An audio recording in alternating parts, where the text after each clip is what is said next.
Chapter 4, Mishnah 7. According to biblical law, a woman who experiences a discharge of blood from the womb becomes a Niddah for a 7-day period. The next 11 days are potential Ziva days, during which she becomes a Zava if she discharges blood. If she discharges blood on only 1 or 2 days, she purifies herself through immersing herself in a mikveh by observing 1 day on which she experiences no blood discharge. She is known as a one who observes a clean day against a day on which she has discharged blood, or as a minor Zava. A woman who discharged blood on 3 consecutive days of her 11-day Ziva period is known as a major Zava. See Vayikra chapter 15, verses 25 and 28. She must observe 7 days without discharge of blood, clean days. She then immerses herself and brings certain korbanos to the base of Mikdash. After the 11 days of potential Ziva, and if she became a Zava, 7 clean days have passed. A new cycle begins, so that the woman's next discharge will cause her to become a Niddah again. Rabbinically, further stringencies apply. One of them is that women who have experienced any discharge of blood observe 7 clean days like a major Zava.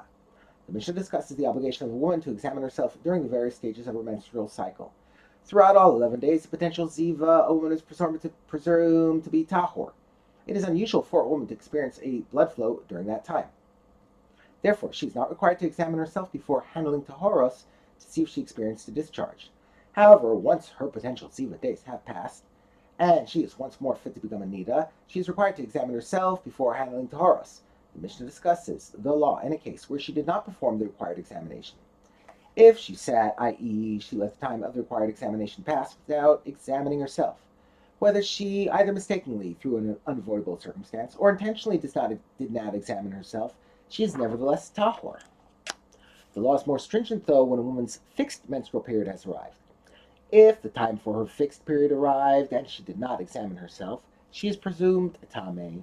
The next Tana maintains that there is an exception to this law.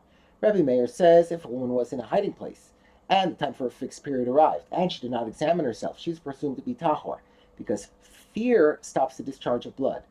These rules apply to a woman who was previously tahor. Regarding a woman who became tameh and is in the process of becoming tahor, the law is different. However, during the counting days of a Zava, and one who is observing a clean day against a day, they are all presumed to be tameh until they examine themselves and see that their flow has stopped.